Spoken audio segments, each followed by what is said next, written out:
तो मंच छोटा हो या बड़ा हो, उसकी महत्ता जो है वो एक ही है। वो व्यास गद्दी पर यदि बैठ रहा है तो बराबर है वो। मार्ग में बहुत सारी कठिनाइयाँ आती हैं, उन सभी परिस्थितियों का सामना करना पड़ता है। मोहिनी जी, एक चीज़ जानना चाहेंगे कि क्या है भविष्य में इरादा आप लोगों का? जैसे आप कथा का रसपान करा रहे, किस ऊंचाइयों तक जाना चाहेंगी? शादी वगैरह करने का इरादा है कि नहीं है? तो चलिए, मेरा पहला सवाल मोहिनी शुक्ला जी से है कि नैमिषारण्य की इस पवित्र भूमि पर कथा वाचन करते समय आपको कैसी दिव्य अनुभूति होती है? और छोटे छोटे घर में 2 भतीजे भी हैं जो उनका भी मन संगीत में ही लगा रहता है। मेरे घर में मेरे माता पिता जो मेरे गुरु हैं, मेरे माँ पिता, मेरी दुनिया, मेरा सब कुछ वही है। हम आज जहाँ पर हैं लोग वहाँ तक पहुँचने का प्रयास कर रहे हैं। मुझे लगता है कि बहुत लोग सोचते होंगे कि काश हम भी यहाँ तक हों। ऐसा नहीं कि हम गवर्नमेंट जॉब नहीं कर सकते, लेकिन जो आनंद भगवान की नौकरी करने में आता है वो आनंद किसी और नौकरी में नहीं है। देखिए, यहाँ पर हम कथा वाचन करते हैं, इससे जो है हमको भगवान भक्ति भी प्राप्त हो रही है। अभी भी पढ़ने का शौक़ रहता है, पढ़ती रहती हूँ कुछ ना कुछ, कोई ना कोई बुक्स पढ़ती ही रहती हूँ। चलिए, अच्छा ये बताइए कि आप लोग किस इलाके से आती हैं? आपका गांव, अपने परिवार के बारे में किरण जी बताइए। राधे राधे। आप देख रहे हैं आई इंडिया और मैं हूं डॉक्टर पंकज सिंह गौर। अब आपके जहन में आ रहा होगा कि आपने आज नमस्कार से शुरुआत क्यों नहीं की? तो जी हाँ, आज हमने राधे राधे इसलिए कहा क्योंकि आज आई इंडिया के स्टूडियो में ऐसी शख्सियत आई हुई हैं जिनका परिचय कराते हैं। और ये शख्सियत कोई मामूली जगह से नहीं, बल्कि उस धरती से आई हुई हैं जहाँ पूरा विश्व नमन करता है। जी हाँ, मैं नैमिषारण्य की बात कर रहा हूँ।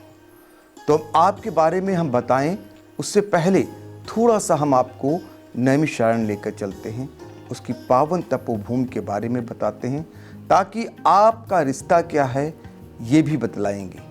तो चलिए हम आपको बताते हैं। सनातन संस्कृत की पावन धरा नैमिषारण्य, वही तपोभूमि जहाँ महर्षि वेद व्यास ने 4 वेद, 6 शास्त्र, 18 पुराण, गीता और महाभारत की रचना की।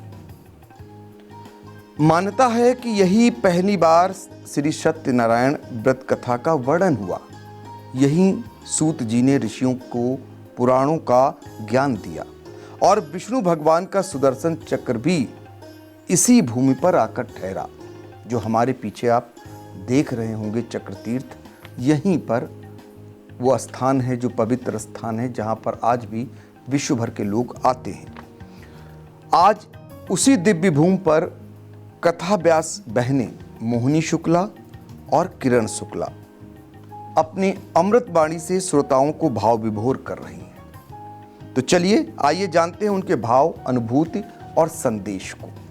तो दोनों बहनों का जो कथा व्यास है, पहले तो आप सभी का स्वागत है। जय श्री राधे।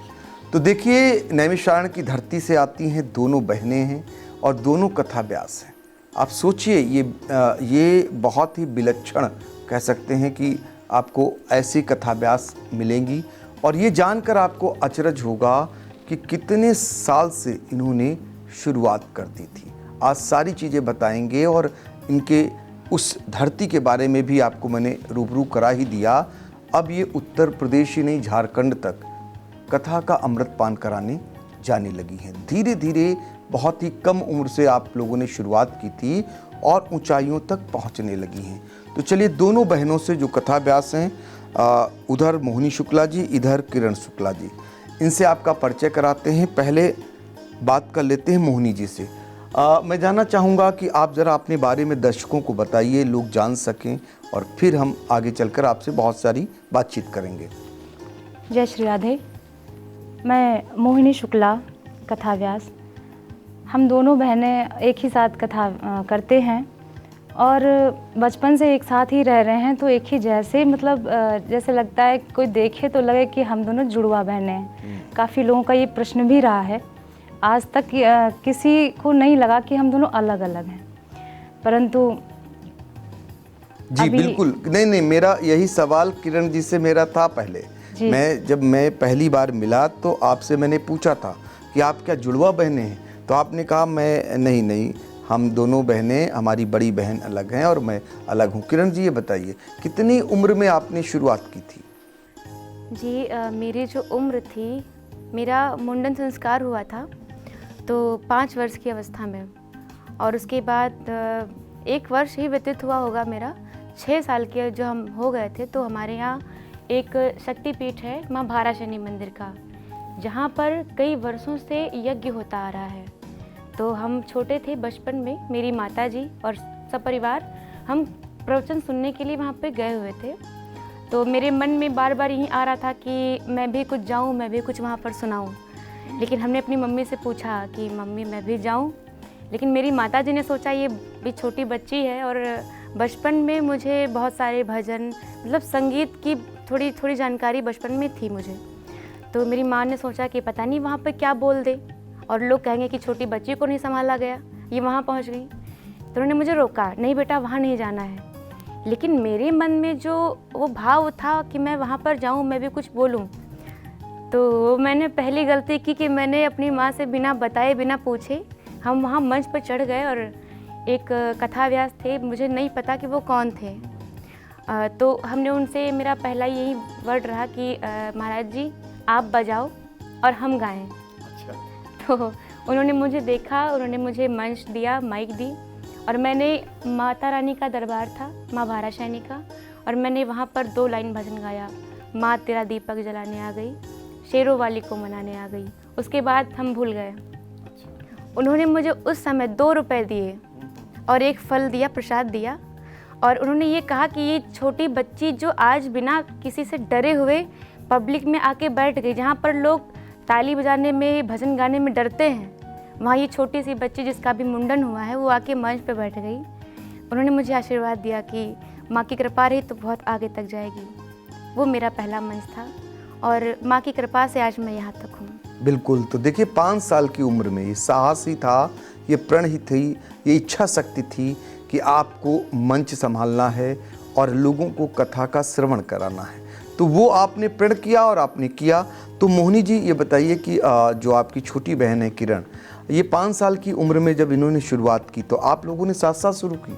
नहीं, मैं उस समय पे मैं वहाँ नहीं थी। अच्छा। हाँ, बाकी के जो आगे कहीं आना जाना हुआ भजन कीर्तन में या कहीं आध्यात्मिक कुछ अच्छा हो रहा है, तो मैं वहाँ दोनों साथ साथ गई। अच्छा। वहाँ संतों का दर्शन और उनका प्रवचन सुनना एक ही साथ रहा, तो लगभग ज़्यादातर दोनों छोटे ही थे, साथ साथ रहते थे। दोनों देखिए छोटे थे, साथ साथ रहते थे, फिर साथ कैसे हुआ ये भी जरा बता दीजिए। मतलब कहीं जैसे कोई संत का प्रवचन हो रहा है हमारे यहाँ, मतलब क्षेत्र में कहीं ना कहीं से कुछ ना कुछ आयोजन होते ही रहते थे, तो आध्यात्मिकता से जुड़ना और संगीत से जुड़ना ये ज़्यादा रुझान रहा। स्कूल टाइम में भी हम लोग स्कूल में भी पार्टिसिपेट करते थे, छोटे छोटे फंक्शन अटेंड करते थे सिंगिंग के लिए, और मेरे टीचर भी, शिक्षक लोग मुझे बहुत रिस्पेक्ट देते थे, बट वो मुझे करना चाहिए था। मतलब मुझे नहीं अच्छा लगता था कि सारे बच्चे मुझे किसी और नज़र से देखें कि ये अलग है। पर मैंने बचपन से सरस्वती शिशु मंदिर में मेरी शिक्षा हुई प्रारंभिक, फिर उसके बाद अलग अलग, तो वहाँ से मैंने देखा कि मेरे जो शिक्षक रहे हैं वो मुझे ही आगे बढ़ाने में और मतलब बहुत मेरा सपोर्ट करते थे। तो देखिए शिक्षा ग्रहण के समय ही लग गया होगा गुरुजी को कि इनमें कुछ अलग है, और ये आध्यात्मिक नगरी हमने इसलिए कहा 88,000 ऋषि मुनियों की तपोभूमि है नैमिषारण्य, महर्षि दधीच की तपोभूमि है, तो ऐसे पावन स्थान से आप लोग आते हैं। तो ये जानना चाहेंगे किरण, जरा बताइए आप दोनों अपने बारे में कि आपकी शैक्षिक योग्यता क्या है? जी, हमने बीएससी करके हमने नर्सिंग भी कर लिया ताकि लोगों को ये न लगे, क्योंकि आजकल लोग कहते हैं ना कि भाई पढ़ाई लिखाई में मन नहीं लगा तो कथावाचकी सीख लिया, गाने बजाने लगे, कोई ये ना कह पाए, इसलिए पहले हमने बीएससी किया है, उसके बाद हमने नर्सिंग भी कंप्लीट कर रखा है। ऐसा नहीं कि हम गवर्नमेंट जॉब नहीं कर सकते, लेकिन जो आनंद भगवान की नौकरी करने में आता है वो आनंद किसी और नौकरी में नहीं है। नर्सिंग करने के बाद आपने मतलब प्रण किया कि आपको कथाभ्यास ही रहना है? जी जी जी, देखिए यहाँ पर हम कथा वाचन करते हैं, इससे जो है हमको भगवान भक्ति भी प्राप्त हो रही है, ठीक है, और धन भी मिलता है। ऐसा नहीं है कि हम फ्री में, क्योंकि आजकल अगर हम भगवान की पूजा भी करते हैं तो उसमें भी हमको चढ़ाने, भगवान को अर्पण करने के लिए फल चाहिए, मिष्ठान चाहिए, धूप बत्ती चाहिए। तो उसके लिए ऐसा नहीं है, तो हमें सारी चीज़ भगवान की भक्ति में ही मिल रही, तो हम दूसरी नौकरी क्यों करने जाएं। देखिए, नौकरी के लिए कौन नहीं लालायित रहता है। आप अगर पूछा जाए तो ज़्यादातर लोग यही कहेंगे कि प्राथमिकताओं में नौकरी रहती है, लेकिन यहाँ पर चूँकि हमने बताया कि आध्यात्मिक नगरी से आती हैं और आप शुरू से ही इस दिशा में जाना चाहती थी। आपकी मैं शैक्षिक योग्यता जानना चाहूँगा मोहिनी जी। जी, मैंने एमए कंप्लीट करा, उसके बाद फिर दोनों बहनें साथ साथ में नर्सिंग किया। ओह जी, और अभी भी साथ ही हूँ। ज़्यादातर मेरा रुझान तो कथा में ही रहता है, बाकी शैक्षिक योग्यता कंप्लीट हो गया। अभी भी पढ़ने का शौक़ रहता है, पढ़ती रहती हूँ कुछ ना कुछ, कोई ना कोई बुक्स पढ़ती ही रहती हूँ। अच्छा, तो चलिए, अच्छा ये बताइए कि आप लोग किस इलाके से आती हैं, आपका गांव, अपने परिवार के बारे में किरण जी बताइए। जी, हमारा नैमिषारण्य क्षेत्र है और हमारा जो कस्बा पड़ता है मचरेटा, बहुत बड़ा नहीं है, बहुत छोटा नहीं है, लेकिन नैमिषारण्य है तो बहुत अच्छी जगह। हम तो बहुत भाग्यशाली हैं जो मुझे ऐसे जगह पे मेरा जन्म हुआ। जनपद सीतापुर है मेरा, और मेरे घर में मेरे माता पिता जो मेरे गुरु हैं, मेरे माँ पिता, मेरी दुनिया, मेरा सब कुछ वही है। मेरा एक भाई है और हम 5 बहनें हैं। सबकी शादी भी हो गई है और सब हाउस वाइफ हैं। मेरे भाई हैं, भाभी भी हैं, और छोटे छोटे घर में 2 भतीजे भी हैं जो उनका भी मन संगीत में ही लगा रहता है। और बाकी हम 2 लोग हैं जो प्रभु की ऐसी कृपा रही कि हम भगवान की भक्ति में लग गए हैं। तो अभी तक ये है कि अभी हमने जो सीखा हुआ है तो ये मेरी माता पिता की बहुत बड़ी हम पर कृपा है, और भगवान की माँ ललिता देवी की बहुत बड़ी कृपा है हमारे ऊपर। बिल्कुल, कृपा है तभी तो आप जो है लोगों को कथा का रसपान करा पा रही। मोनी जी, एक चीज़ जानना चाहेंगे कि क्या है भविष्य में इरादा आप लोगों का? जैसे आप कथा का रसपान करा रही, किस ऊंचाइयों तक जाना चाहेंगी? शादी वगैरह करने का इरादा है कि नहीं है? मेरी इच्छा तो बस यही है कि प्रभु से तो यही कहेंगे, जहाँ ले चलोगे वहीं मैं चलूँगा, जो तुम कहोगे प्रभु वैसा ही करूँगा। तो अपना सोचा हुआ होता नहीं है। फ़िलहाल मेरी कोशिश यही रहेगी कि मैं जो कर रही हूँ वो मैं आगे तक ले जाऊँ। ये जो यात्रा चल रही है, मैं और इसको जहाँ तक बढ़ा कर ले जाऊँ, बस प्रभु की कृपा बनी रहे। बाकी जो होता है वो सब प्रभु की कृपा से होता है। मार्ग में बहुत सारी कठिनाइयाँ आती हैं, उन सभी परिस्थितियों का सामना करना पड़ता है। तो बस उनके हाथ में है, तो उनकी कृपा रहेगी तो मैं इसको आगे तक और ले जाऊंगी। बिल्कुल, तो देखिए, आगे तक ले जाने की इच्छा है और ईश्वर करेगा कि आपको ऊंचाइयां ज़रूर मिलेंगी, क्योंकि आपके अंदर वो प्रतिभा है, वो लगनशीलता है और वो तन्मयता है जो आपके दोनों बहनों के अंदर दिखाई देता है।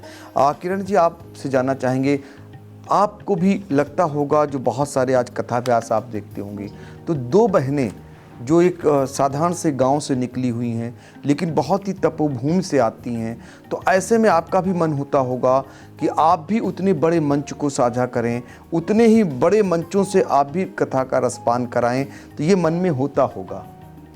देखिए, हम जो कर रहे हैं, हम भगवान की भक्ति गा रहे हैं। तो जो भी व्यक्ति जो भगवान की चर्चा का गुणानुवाद करता है, तो मंच छोटा हो या बड़ा हो, उसकी महत्ता जो है वो एक ही है। वो व्यास गद्दी पर यदि बैठ रहा है तो बराबर है वो। और बड़ा छोटे तो ये है, देखिए, हम भगवान की भक्ति में लगे हुए हैं, कथा भगवान की कह रहे हैं। अब वो कहाँ तक मुझे भेजते हैं ये प्रभु की इच्छा है।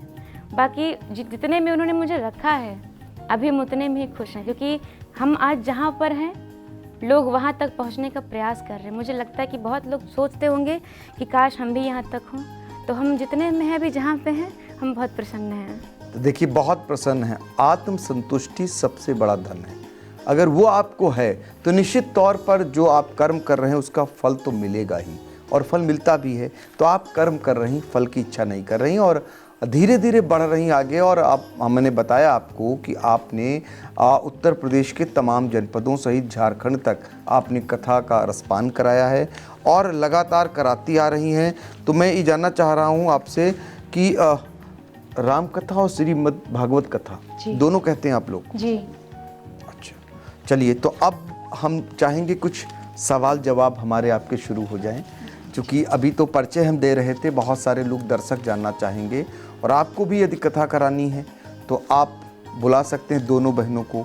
ये आपको बिरला इस तरीके का आपको मिलेगा जहाँ पर मंच की आभा मंडल, यानी मंच पे कह सकते हैं कि आप मंच को देख के ही आपको अच्छा लगेगा, जहाँ दो बहनें कथा का रसपान करा रही हूँ। ललिता देवी नैमिषारण्य में है और उसी धरती से आती हैं, और दो बहनों का कथा का रसपान वाकई में आपको एक अलग तरीके की अनुभूति कराएगा। तो ये अगर कोई कराना चाहे, पहले हम आपसे ये जान लें तो कैसे संपर्क करें आप लोगों से?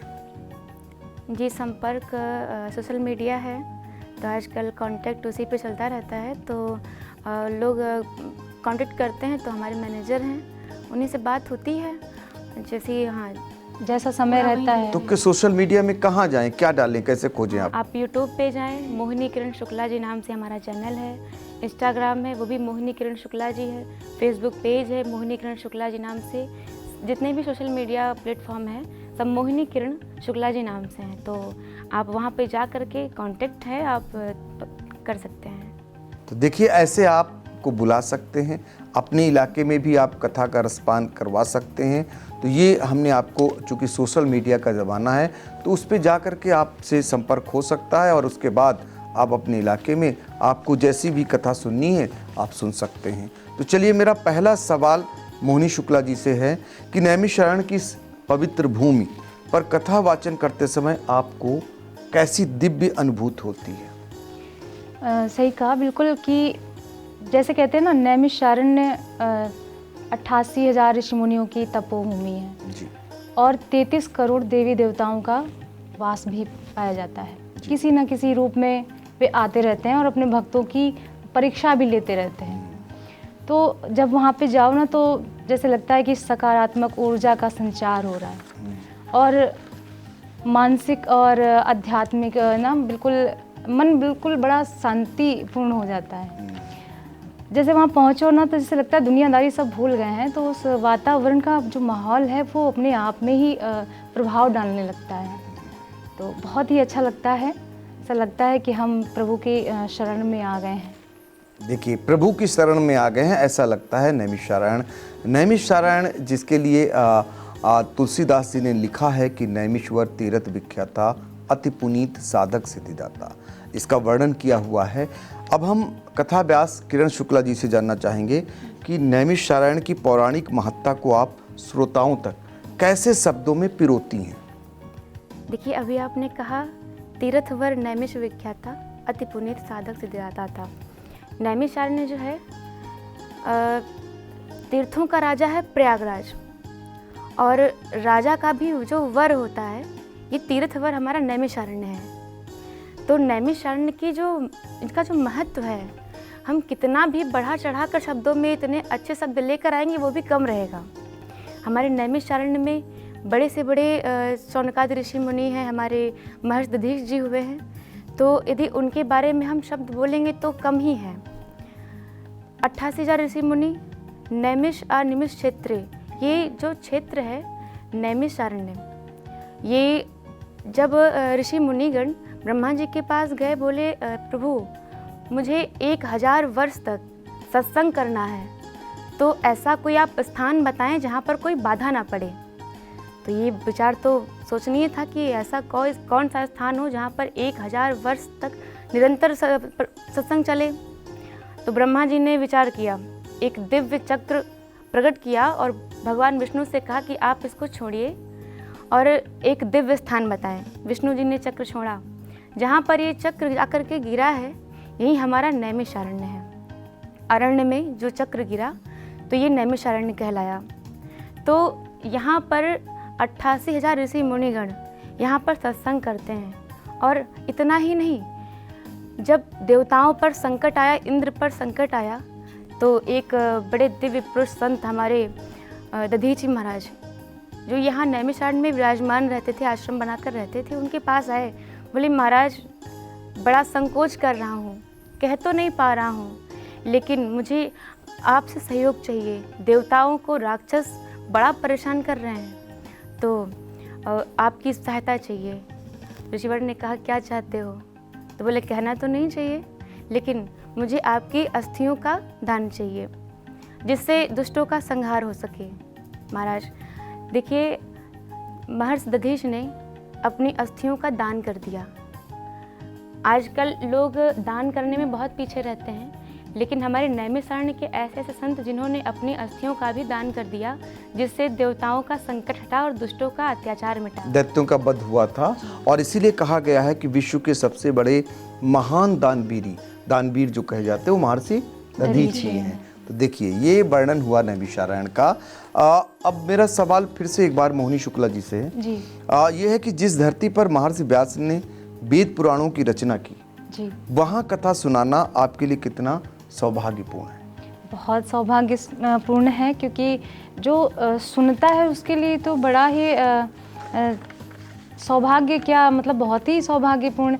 लेकिन हमारे लिए इतना सौभाग्यपूर्ण रहा है कि जैसे देवताओं की कथाओं का वर्णन करना और उनके विषय में बताना, उनकी लीलाओं का वर्णन गाना, ये अकथनीय है, जो कहा ही नहीं जा सकता।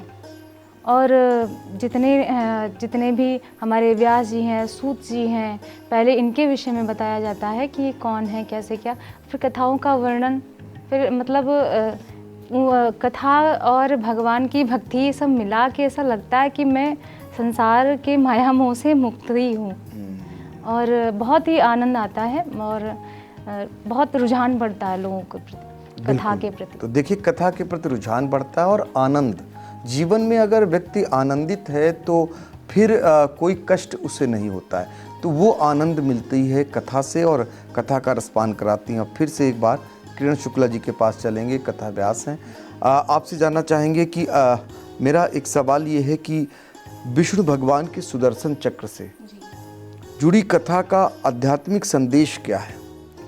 देखिए, भगवान विष्णु का जो सुदर्शन चक्र है, ये सुदर्शन सबसे पहले सु आता है, अर्थात शुभ, और दर्शन दृष्टि। तो ये शुभ दृष्टि का प्रतीक है कि अच्छा देखना। और ये जो चक्र है, ये जो गोल घूमता है, अर्थात ये जो समय है ये रुकता नहीं है, ये एक ही स्थान पर घूमते रहता है। कहने का तात्पर्य ये है कि भगवान का जो सुदर्शन चक्र है, ये हमको ये सिखाता है कि व्यक्ति को कभी भी कैसा भी समय आ जाए, रुकना नहीं चाहिए। वो एक ही स्थान पर घूमते रहता है निरंतर, और जब छूट जाता है, तो जब किसी दुष्ट का संहार करने के लिए छूटता है, तो बिना संहार किए हुए वापस नहीं आता है। अपने लक्ष्य को हाँ, करके ही वापस। मनुष्य के अंदर कई प्रकार के जैसे काम, क्रोध, मद, लोभ, ये सब जो मत्सर इत्यादि भरा हुआ है, जो व्यक्ति इसको कम नहीं करता है, जो ज़्यादा लोभी हैं व्यक्ति, ज़्यादा क्रोध करते हैं, ईर्ष्या द्वेष करते हैं, तो जब ये बढ़ जाता है तो भगवान का चक्र ऐसा छूटता है कि ये सब का नाश करके ही वापस लौटता है। इसलिए कभी भी अपने अहंकार को बढ़ाना नहीं चाहिए। भगवान कहते हैं कि अहंकार, घमंड मेरा भोजन है, और जिस व्यक्ति के हृदय में ये बढ़ जाता है, मैं उसे जड़ से उखाड़ कर फेंक देता हूँ। इसलिए जो भगवान का सुदर्शन चक्र है, तो इससे बड़ी सीख मिलती है। देखिए, यही जीवन का सत्य है। और ये आज से नहीं, आप जब महाभारत काल में जाते हैं तो रावण को किसने मारा? उसके अहंकार ने। तो ये इसका वर्णन है, और वो आज रावण का पुतला जलाया जाता है। क्यों? उसी रूप में पुतला जलाने का आज भी काम होता है। कहने का मतलब है, अहंकार यदि आप में आया तो आपका अंत है। चलिए, तीसरा सवाल मैं फिर मोहिनी शुक्ला जी से कर लेता हूँ। ये जो श्री सत्यनारायण व्रत कथा का प्रथम वर्णन यही हुआ, यानी नैमिषारण्य में। इस कथा का आज के गृहस्थ जीवन में क्या महत्व है? इस कथा का बहुत महत्व है। जैसे कथा के प्रति और भगवान के प्रति बहुत आस्था जागृत होती है और पारिवारिक, आर्थिक और सुख समृद्धि के प्रति मतलब बहुत प्रभाव पड़ता है। भगवान की आध्यात्मिकता और उनकी कथा ये हमारे जीवन में बहुत मायने रखता है, जो कि आज के समय में लोग सुनना नहीं पसंद करते हैं, क्योंकि कहते हैं ना कि मुझे टाइम नहीं है। टाइम तो लाइफ टाइम नहीं रहता, लेकिन टाइम निकालना चाहिए। लोगों के समझ में आता है कि कथा आज के समय में केवल मनोरंजन का विषय बन गया, लेकिन ऐसा नहीं होना चाहिए। नहीं, ऐसा है, लेकिन कथा हमें ये सिखाती है कि हमारे ईश्वर, हमारे प्रभु जिस रूप में जब भी आए हैं, अपना एक लक्ष्य लेकर के आए, उन्होंने अपने लक्ष्य को पूरा किया। उनकी कथा को हम जब सुनेंगे, जानेंगे कि उनकी महिमा क्या है, तो उनके जीवन में कैसे कैसे समय आए, तो उन्होंने धैर्यपूर्ण उनका सामना किया। वो चाहे राम जी रहे हों, चाहे कृष्ण भी रहे हों, या कोई और कथाएं हैं, उनको सुनने से हमें बहुत सारी शिक्षा मिलती है। श्री सत्यनारायण जी की जो कथा है नैमिषारण्य में ही प्रारंभ हुई थी सबसे पहले, और इनकी भी कथा एक अलग ही महत्व रखती है, जो आजकल के हर घर में जगह जगह पे होती रहती, सुनते रहते हैं। लेकिन नैमिषारण्य में कथा सुनने का एक अलग ही महत्व रहता है। तो देखिए, नैमिषारण्य में कथा सुनने का एक अलग महत्व रहता है, ये बता रही हैं। अब मेरा किरण शुक्ला जी जो कथा व्यास हैं, उनसे भी सवाल यही है कि सूत जी द्वारा जो ऋषियों को पुराण ज्ञान देने की कथा से आज की जो पीढ़ी है क्या सीख ले सकती है? देखिए, हमारे श्री सूत जी महाराज ने नैमिषारण्य में बैठकर 88,000 ऋषियों को कथा का श्रवणपान कराया। श्री सौनक जी ने कहा था कि हे सूत जी, आपके अंदर करोड़ों सूर्य के समान ज्ञान भंडार भरा है, उसमें से थोड़ा सा ज्ञान हमको भी दीजिए। कहने का तात्पर्य ये है कि जब 88,000 ऋषि मुनि सूत जी से ज्ञान अर्जन कर रहे हैं कि मुझे थोड़ा सा ज्ञान मिले, तो आज की जो युवा पीढ़ी है, जो कितने सारे दुर्व्यसनों में फंस चुकी है, उसको समय नहीं है कि वो भगवान के पास बैठकर कथा का रसपान करे या पूजा पाठ करे। तो ज़रूरी नहीं है कि हम दिन भर घंटी बजाएं, पूजा पाठ करें। अगर थोड़ा सा भगवान का हम सत्संग करते हैं, कथा वाचन करते हैं, अगर सूत जी की कही हुई लिखी हुई कथाओं को रसपान करते हैं, तो इससे जीवन में जो तमाम प्रकार के दुर्व्यसन भर जाते हैं, उनसे बड़ा शांति मिलती है। एक उलझे हुए व्यक्ति को जो मानसिक तनाव बढ़ जाता है, हम लोग भाग दौड़ में लगे रहते हैं, समय नहीं निकाल पा, समझ में नहीं आता कभी कभी ऐसा कि करें क्या। देखिए, आजकल लोग सुसाइड कर लेते हैं, जो थोड़ा सा उलझन आती है तो वो कहते हैं कि अब जीना व्यर्थ है, वो सुसाइड कर लेते हैं। कथा ये सिखाती है, राम जी आए हों, चाहे भगवान श्री कृष्ण आए हों, कोई भी भगवान आए हों, सबको कष्ट सहना पड़ा। यहाँ तक माँ सीता, जिन्होंने अग्नि परीक्षा भी दी, तब भी लोगों ने उन पर उंगलियां उठाई। तो ये जीवन है, यहाँ पर जब तक संघर्ष नहीं है तो जीवन का कोई मतलब नहीं है। तो कथा हमें ये सिखाती है कि परिस्थिति कैसी भी हो, उसका सामना करना चाहिए। राम जी की कथा सुनने का मतलब, देखिए, राम जी साक्षात धर्म की प्रतिमूर्ति हैं। ऐसा रामा विग्रहवान धर्मा, साक्षात धर्म की प्रतिमूर्ति हैं। और राम जी हों या लक्ष्मण जी हों या माँ सीता हों या कौशल्या मैया हो, रामायण का कोई भी पात्र आप ले लीजिए, आप किसी का भी चरित्र देखते हैं तो उसमें हमें जीवन जीने की शिक्षा मिलती है। बिल्कुल। तो कथा हमें क्या सिखाती है, इसका बहुत बढ़िया वर्णन आपने किया। आज के युग में किस तरीके से लोग बात बात में अपनी जीवन लीला समाप्त कर लेते हैं, तो कथा ही तो ऐसी है जो हमें जीवन जीने को सिखाती है। कष्ट किसके जीवन में नहीं आया? जिनको हम आदर्श मानते हैं, जिनको हम भगवान मानते हैं, क्या उनके जीवन में कष्ट नहीं आया? कष्ट आया, तो कष्ट आया, उसको सहा और जीवन जिया। ये कथा हमें सुनाती है। जब आप जब आपको लगता है कुछ बचा नहीं और अपने आप को ख़त्म कर देते, तो सोचिए आप अपने पीछे कितने लोगों को जीते जी ख़त्म कर जाते हैं। यही कथा का मूल सार है जो बता रही थी हमें मोहिनी जी। मेरा सवाल ये है आपसे कि आप देखती हैं कि श्रोता जो है वो कथा के दौरान भावुक हो जाते हैं।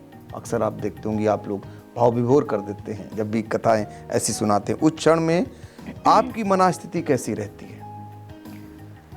जब भी कथा वाचन होता है तो जैसा भी चित्रण किया जाता है, लोग भाव विभोर होते हैं। ये मतलब रहता है ना कि अगर प्रभु आए तो उनको भी ऐसा झेलना पड़ा, या कुछ उनके भी जीवन में कष्ट आए, क्या वो ऐसा नहीं कर सकते थे? वो तो परमात्मा थे, परंतु उन्होंने जैसा संसार को शिक्षा दी कि अगर ऐसा है तो ऐसे धैर्यपूर्वक सामना करना है, तो लोग उनको सुनते हैं, समझते हैं, उसके बाद में सोचते हैं कि हम नहीं कर सकते, है ना। तो जैसे वही है कि लोग भाव जैसे हम सुनते हैं तो क्या जब हम कहते हैं तब भी मेरे मन में भी ऐसे आता है, कभी कभी अश्रु प्रभाव होने लगते हैं, और लोगों का सुनने का रुझान जैसा रहता है, उन पर जैसा प्रभाव पड़ रहा है वैसा वैसा होता है।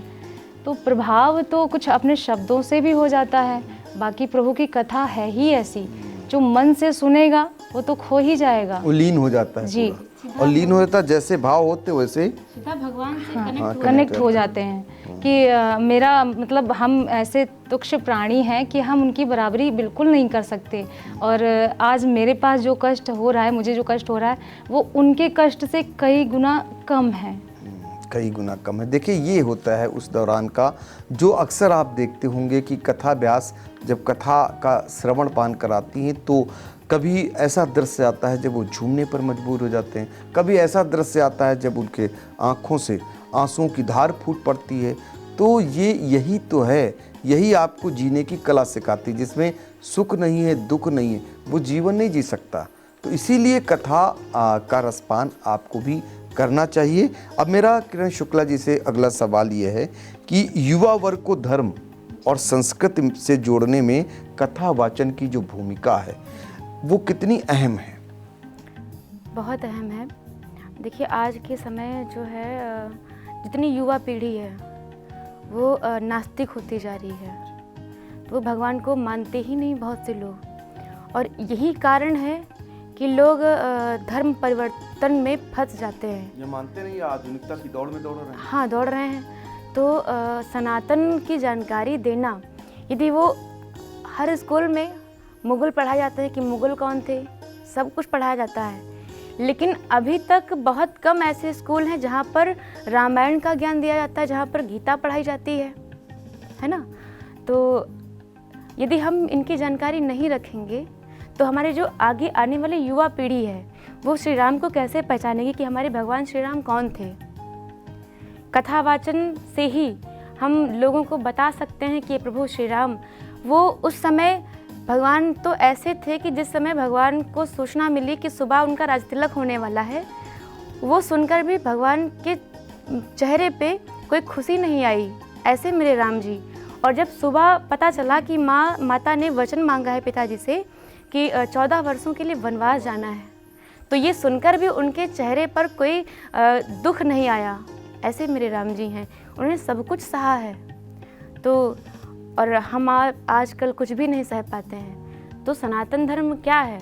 हमारे सनातन में ऐसी ऐसी वीरांगनाएं हुई हैं कि जो भारतवर्ष में बहुत प्रसिद्ध हैं। तो सनातन के बारे में जानकारी युवा को ज़रूर देनी चाहिए, और हर एक बालक को, बालिकाओं को, सबको होना चाहिए।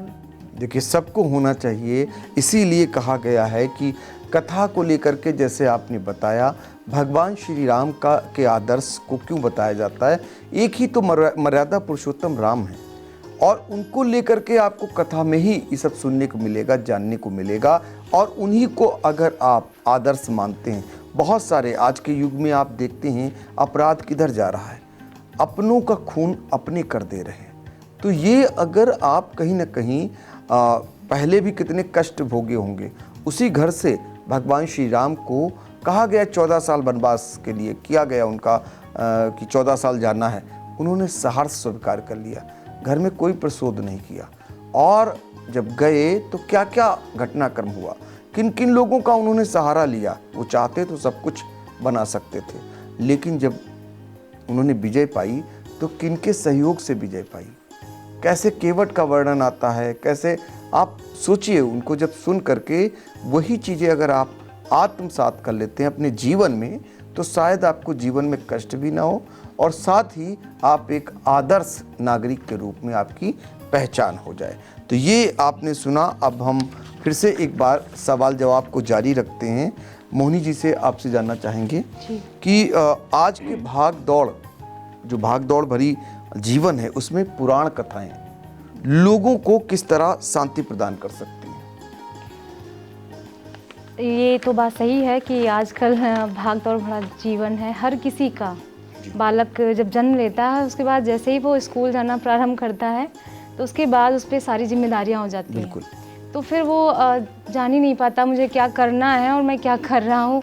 उसका एक तो मन ही नहीं लगता अपना लक्ष्य क्या है। बाकी कथा और पुराणों को सुनने से जीवन जो है तनाव मुक्त हो जाता है।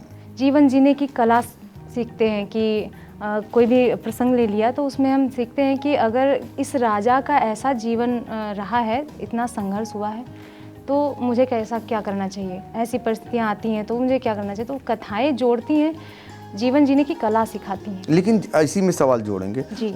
जब वृद्ध हो जाता है आदमी तभी सुनता है, ज़्यादातर युवा वर्ग थोड़ा कटता है। युवा जो है ना तो उस पर कहते हैं जिम्मेदारियां हैं कि वो कहीं उधर जा रहा, कहीं पत्नी की सुन रहे हैं, कहीं माता पिता के समय बच्चे परेशान कर रहे हैं, तो वो कहता है कि मैं तो गृहस्थ में हूँ और बाकी बूढ़े माता पिता हैं, कहते हैं उनके पास तो कोई काम ही नहीं हो तो भाई वही सुनेंगे ना। तो ऐसा नहीं है कि कथा केवल बूढ़े बुजुर्ग ही सुनेंगे या उनके लिए ही होती है, ये सबके लिए है। कथा सुनने के लिए कोई आयु जो है एकदम इसी में नहीं है कि कौन कब तक सुन सकता है। बिल्कुल, कथा सुनने की कोई आयु नहीं होती है। और सही बात, अगर सही मायने में जैसा कि आप लोगों ने बताया कि अगर हम शुरुआती दौर में ही ये शिक्षा दें स्कूलों में और उसके बाद हम कथा का रसपान कराएं, तो जो आज के आधुनिकता के दौर में बहुत सारी चीज़ें समाज में देखने को मिल रही हैं, उससे शायद उस पर कुछ अंकुश लग सके। और यही आप जो है कथा के ज़रिए लोगों को समाज में सीख देने का काम करती हैं। किरण जी से फिर मेरा अगला सवाल है कि जब हजारों श्रद्धालु एक साथ कथा का रसपान करते हैं, उस माहौल को आप कैसे अनुभव करते हैं? देखिए, वक्ता और श्रोता उनका बड़ा ही संबंध जो है, ऐसा संबंध है जैसे माँ और पुत्र का होता है। तो जो वक्ता मंच पे बैठा होता है, या हम हो या कोई भी हो, तो उस समय उसके मन में यही भाव रहता है कि जितने लोग बैठे हैं किसी प्रकार की कोई कमी नहीं होनी चाहिए, उनको भगवान से जोड़ना है। और जब वो कथा श्रवण करने बैठते हैं, जैसे कहते हैं कि राम कथा अगर हम कह रहे हैं तो उनको पहले तो यही बताना होता है कि जो हम सुनने बैठे हैं क्या सुन रहे हैं, ताकि लोगों को समझ है कि हम सुन क्या रहे हैं। श्री रामचरित्र जो है, अगर वो राम कथा सुनते तो उनकी बहुत से लोग ऐसे आते तो बीच में आते उनको समझ में ही नहीं आता है, तो उनको समझाना पड़ता है कि हम अब क्या सुन रहे हैं। तो जब पब्लिक बैठी होती है तो बस मन में यही लगता है कि ये सब हमारे अपने हैं, जो मन में आए प्रभु के प्रति हम बस उनको ऐसा बोलें कि ताकि जितनी भक्ति इनके अंदर भरी है उससे 4 गुना और बढ़ जाए। बस यही मन में रहता है। और है राम कथा ऐसी, रामचरितमानस यही नामा, जिसको हम लोग श्रवण करते हैं। सुनत श्रवण पाइए विश्रामा, जिसको सुनने मात्र से, कहने से विश्राम हृदय को मिलता है, शांति मिलती है। तो जब श्रोता वक्ता का जो कनेक्शन जुड़ जाता है तो उस समय तो पता ही नहीं चलता कि कितना समय हो गया है और कितनी देर हो गई, हमको उतरना भी है या लोगों को घर भी जाना है। वो लीन हो जाना होता है, भाव जुड़ जाता है भक्ति में। देखिए भक्ति का भाव, देखिए समय का पता नहीं चलता है जब श्रोता और इधर कथा वाचक जो है उसमें लीन हो जाएं, तो उस समय डूब जाते हैं। तो कुछ न तो और दिखाई संसार की चीज़ें दिखाई पड़ती हैं और न कुछ समझ में आता है। कहते हैं ना, जो लोग चिंता करते हैं आज तमाम बीमारियां हो रही हैं आपको। कहते हैं चिंता छोड़िए आपको डायबिटीज़ नहीं होगी, चिंता छोड़िए आपका बीपी हाई नहीं होगा या लो नहीं होगा। तो कथा ही तो ऐसी चीज़ है, जब आप उस समय कथा का रसपान करते हैं तो आपको तमाम संसार की चीज़ें उनसे आप विमुक्त हो जाते हैं थोड़ी देर के लिए। फिर देखिए कितना आनंदित होते हैं। यही तो कथा जीवन में हमारे ये सीख देती है और हम यही उम्मीद करेंगे कि आप दोनों बहनें ऐसे ही कथा का रसपान कराते रहें, समाज के तमाम लोगों को आज भी जो उनमें बदलाव ला रही हैं और आगे चलकर भी बदलाव लाने का प्रयास करती रहें। फिर मेरा अगला सवाल है आपसे कि मोहिनी जी, एक महिला कथा व्यास के रूप में सनातन परंपरा को आगे बढ़ाने की आपकी जिम्मेदारी को आप कैसे देखती हैं?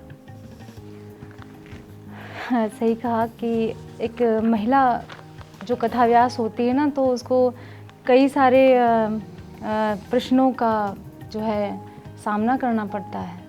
लोग क्वेश्चन कर देते हैं कि एक महिला है, कथा कैसे करेंगी, है ना। तो इन सारी चीज़ों को ध्यान में रखना होता है। बाकी कथा करना और महिला के लिए एक चुनौती नहीं होती है, बाकी थोड़ी जिम्मेदारी होती है।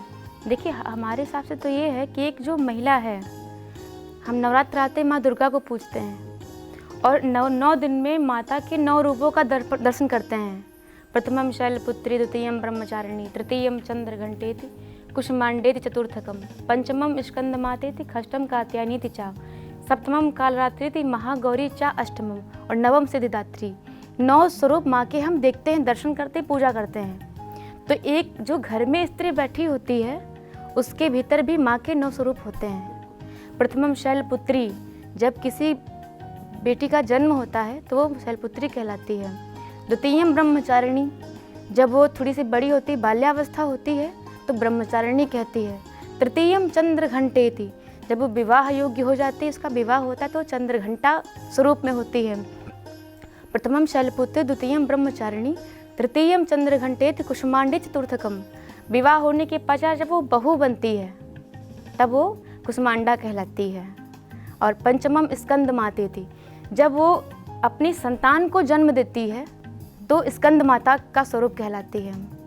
षष्ठम कात्यायनीति चा, ससुराल में रहते रहते जैसे बच्चे हैं, बच्चों पर कोई संकट आ जाए, ससुराल वालों पर कोई संकट आ जाए, या सास ससुर वृद्ध है, कोई भी जब परिवार पर संकट आता है तो कात्यायनी बन जाती है, सामना करती है। उसके बाद भी जब वो नहीं होता है, सुधरता नहीं है, तो सप्तमम कालरात्रि थी, तब वो कालरात्रि का स्वरूप धारण करती है और अपने परिवार की रक्षा करती है।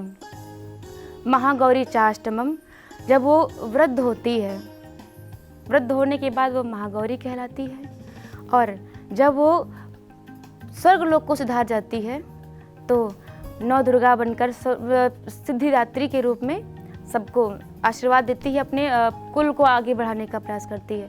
तो एक जो महिला होती है, वो अगर वो कोई जॉब भी करती है तो वो किस लिए करती है, क्योंकि उसको घर में रहकर वो सम्मान नहीं मिलता। लोग कहते हैं कि कितना भी वो घर में काम करे, लोग कहते हैं कि भाई क्या किए हो दिन भर, घर का ही चूल्हा चौका काम की हो, लेकिन उनको नहीं पता कि वो कितना घर में काम करती है।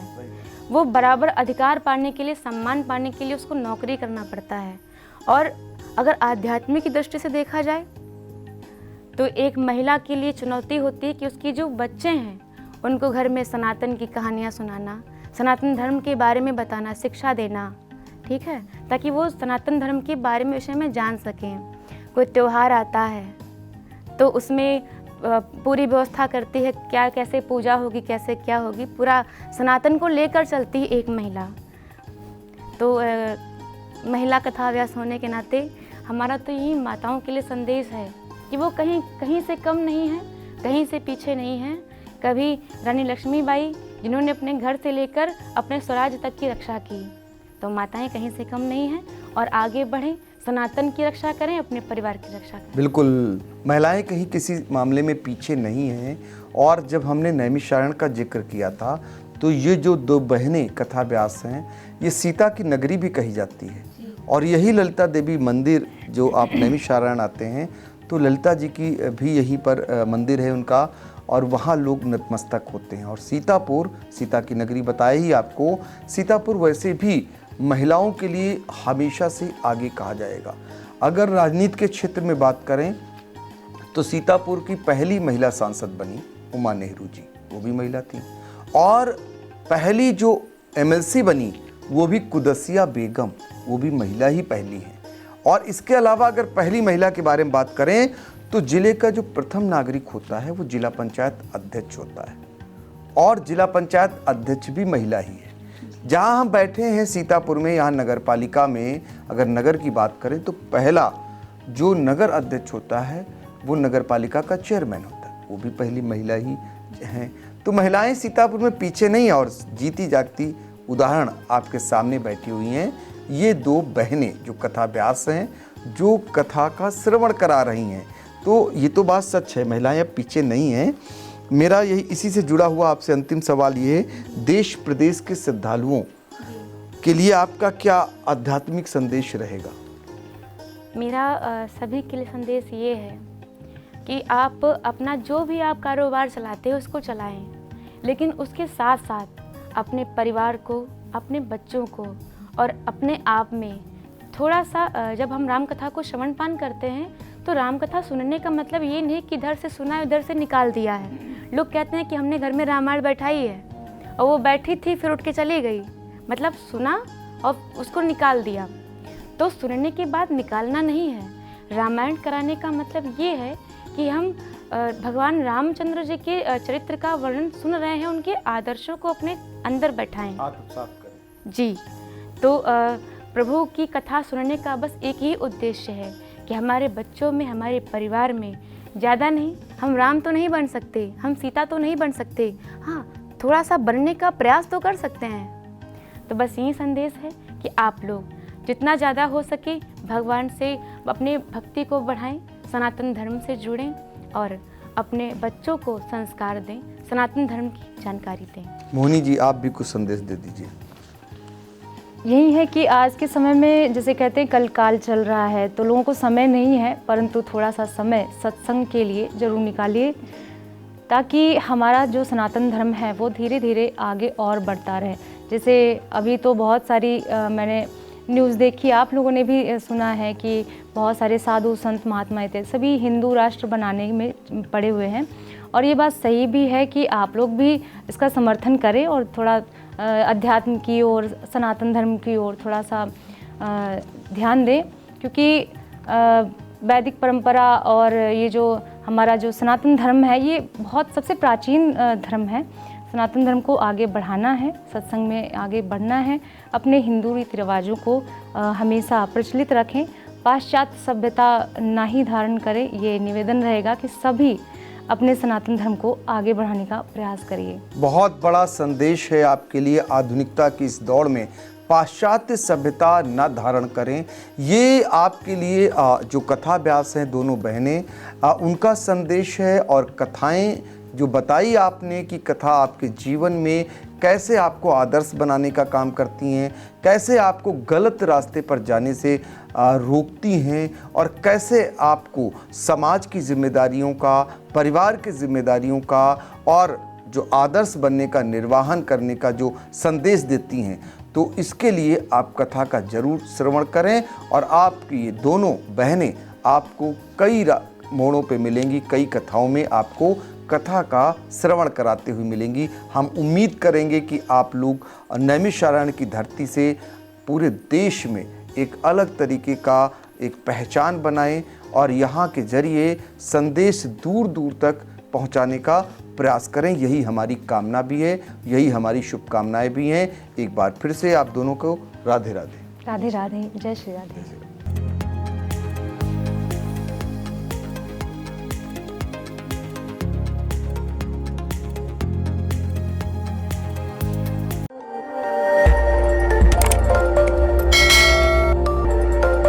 खबर आपकी, नजर हमारी।